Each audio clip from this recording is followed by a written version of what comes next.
জয় নিতাই গৌর হরি বল। জয় শ্রী রাধে শ্যাম। একটা খুব সুন্দর গৌরাঙ্গ নিষ্ঠা একটা কীর্তন, খুব সুন্দর, ভালো লাগবে। আপনি একটু মন দিয়ে শ্রবণ করবেন। কীর্তন এবং কীর্তনের মানেটা কি সেটা ব্যাখ্যা করে বোঝানো হবে। মন দিয়ে শ্রবণ করতে হবে, না হলে কিন্তু কিছু বোঝা যাবে না। কলি ঘোর তিমিরে গোরা ছিল জগজনে, ধর্ম কর্ম রহু বহুদূর বা গেল বহুদূর। কলি ঘোর তিমিরে গোরা ছিল জগজনে, কলি ঘোর তিমিরে গোরা ছিল জগজনে, ধর্ম কর্ম রহু বহুদূর। অসাধনে চিন্তামণি বিধি মিলা হলো আনি, অসাধনে চিন্তামণি বিধি মিলা হলো আনি।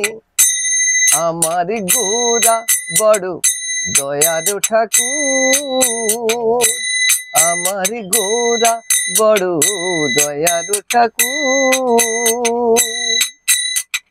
ভাই রে ভাই গোরা গুণ কহনি না যায়, ভাই রে ভাই গোরা গুণ কহনি না যায়।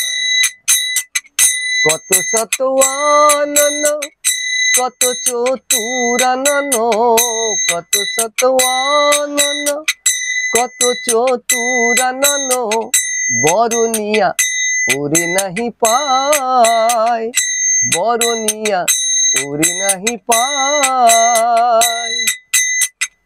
কলি ঘোর তিমিরে গোরা ছিল জগজনে, ধর্ম কর্ম রহু বহুদূর। চারি বেদ ষড় দর্শন করি যদি অধ্যায়ন, চারি বেদ ষড় দর্শন করি যদি অধ্যায়ন, সে যদি গৌরাঙ্গ নাহি ভজে, সে যদি গৌরাঙ্গ নাহি ভজে। বৃথা তার অধ্যায়ন লোচন বিহীন জন, বৃথা তার অধ্যায়ন লোচন বিহীন জন। দর্পণে কিবা তার কাজ, দর্পণে কিবা তার কাজে। বেদ বিদ্যা দুই কিছু নাহি জানত, বেদ বিদ্যা দুই কিছু নাহি জানত, সে যদি গৌরাঙ্গ করে সার, সে যদি গৌরাঙ্গ করে সার।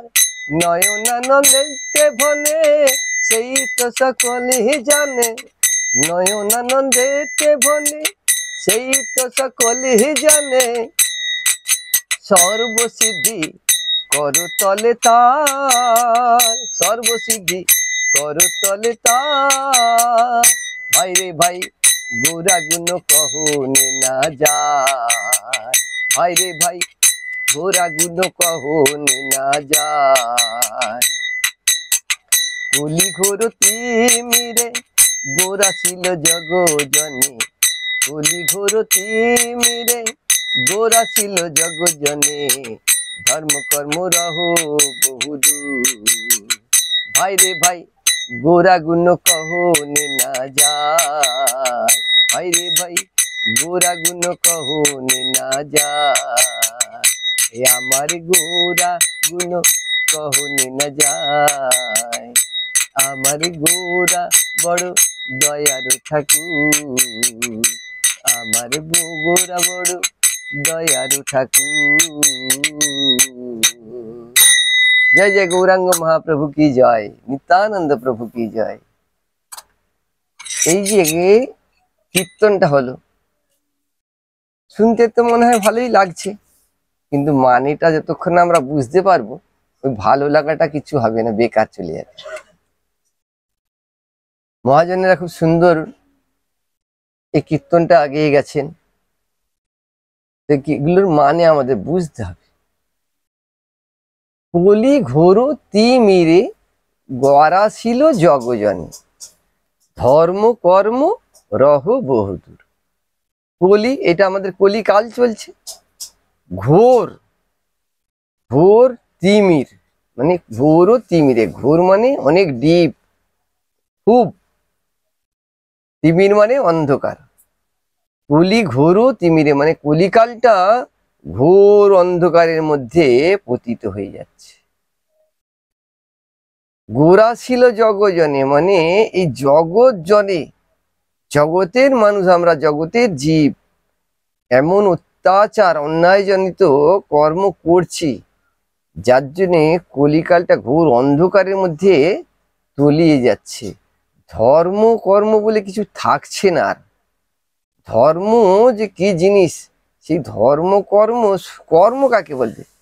ধর্ম ভগবানের পূজা আরাধনা সেবা, সনাতন ধর্ম, এসব যদি আমরা করি, মানতে থাকি, পূজা আরাধনা করি, সেটা ধর্ম। আর এটা করছি বলেই সুকর্ম, এটাই হচ্ছে সুকর্ম, এটাও কর্ম। অনেকে বলছেন না, আমরা যদি কাজ করতে না যাই খেতে পাবে, তোমার ঠাকুরের কিভাবে সেবা হবে, এই রকম ব্যাপার না। কর্ম শুধু ওইটা আধ্যাত্মিক ভৌতিক কর্ম। আর আমরা মনুষ্য জন্ম পেয়েছি মানে আমাদের প্রকৃত কর্ম হচ্ছে কি, আমরা হচ্ছি ভগবান শ্রীকৃষ্ণের নিত্য দাস। আমরা আধ্যাত্মিক জগতে হচ্ছে ভগবান শ্রীকৃষ্ণের নিত্য দাস। আর ভৌতিক জগতে আমরা কারো কাছে চাকরি করছি, আমি তার দাস, দাসত্ব স্বীকার করছি। তার কাছে চাকরি করছি মানে কি, কারো কাছে দাসত্ব স্বীকার করছি। আমরা সবাই একে অপরের অধীনে চলছি, হচ্ছে দাসত্ব স্বীকার। তো ধর্মকর্ম রহ বহুদূর, অসাধনে চিন্তামণি বিধি মিলাওলো আনি, আমার গোরা বড় দয়ার ঠাকুর। অসাধনে চিন্তামণি মানে কি, যেটা আমাদের কোনো সাধ্য নেই, অসাধ্য আমাদের কর্ম। কি কর্ম না, চিন্তামণি। চিন্তামণিটা কি, এমন একটা মণি, সেই মণিটা যদি আমাদের হাতে এসে যায়, তাহলে আমাদের সমস্ত চিন্তা ভাবনা দূরে হয়ে যাবে। হ্যাঁ, তো সেই সেই বস্তু, অসাধ্য সাধন করার মতো ক্ষমতা আমাদের যেটা নেই।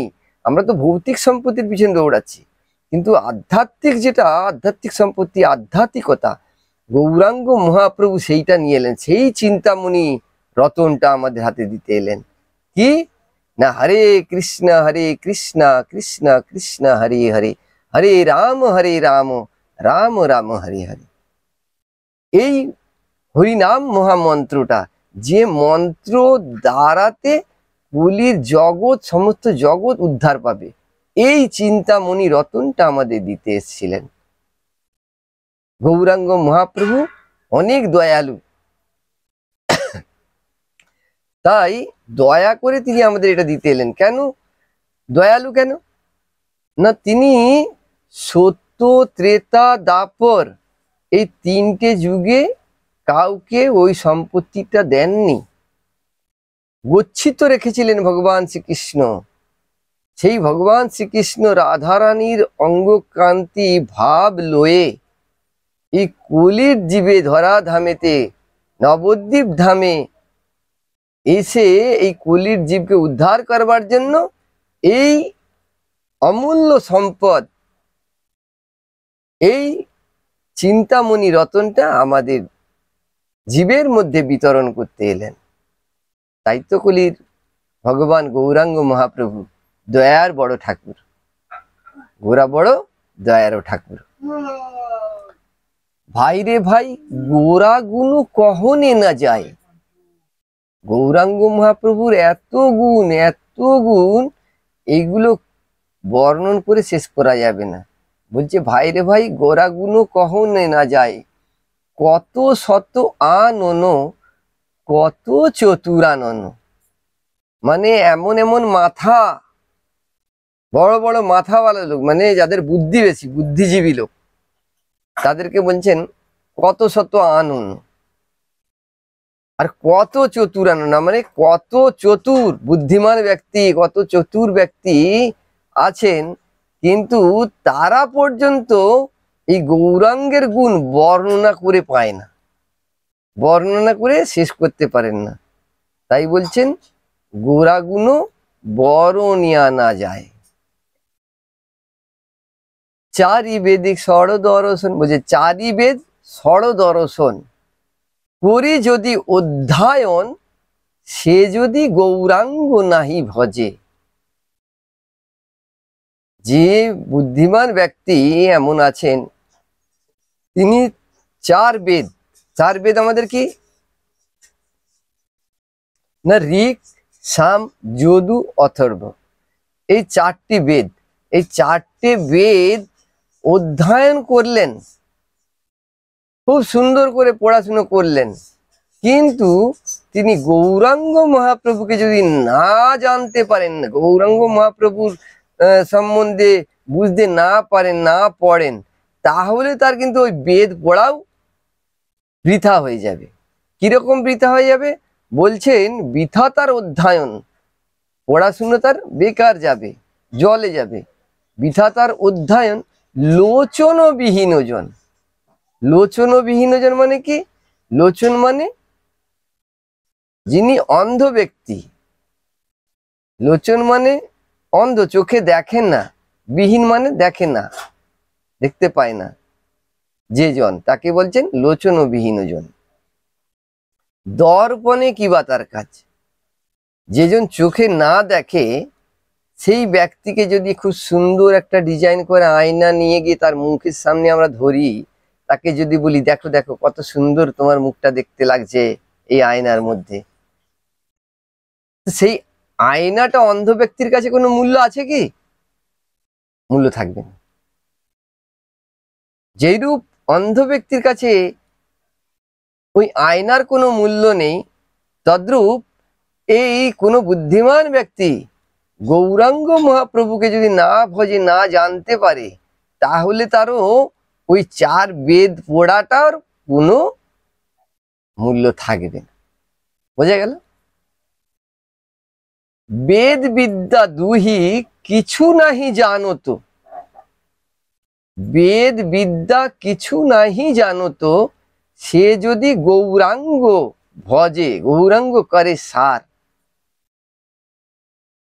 যারা বেদ পড়েননি, বিদ্যা পড়েননি, কিন্তু ভগবানের কৃপা তাদের প্রতি আছে, তিনারা গৌরাঙ্গ মহাপ্রভুর পথ অনুসরণ করে চলছেন।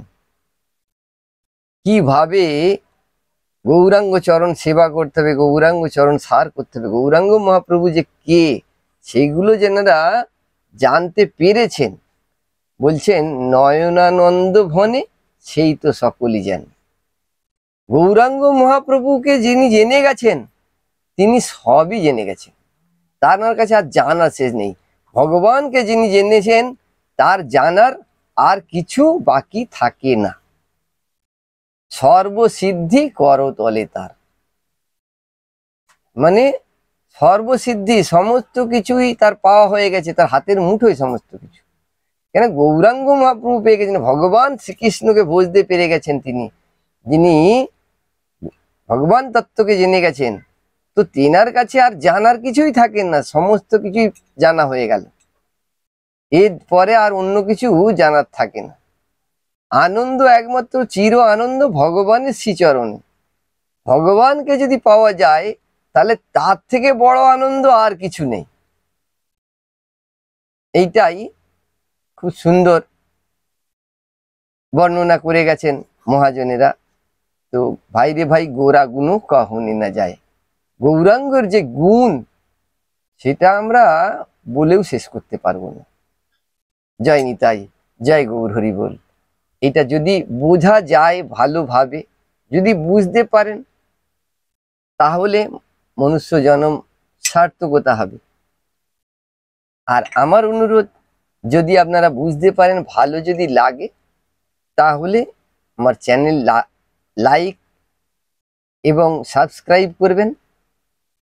কমেন্টে জয় নিতাই, জয় গৌর হরি বল, জয় রাধেশ্যাম, রাধে রাধে কিছু বি লিখবেন। জয় নিতাই। সবাই ভালো থাকবেন, সুখে থাকবেন এবং খুব সুন্দরভাবে ভজন কীর্তন করবেন। মা বাবা মানে স্ত্রী, পুত্র, কন্যা, মাতা, পিতা সবাইকে নিয়ে সপরিবারে ভজন সাধন করুন। জয় জয় শ্রী রাধে শ্যাম। হরি বল হরি বল।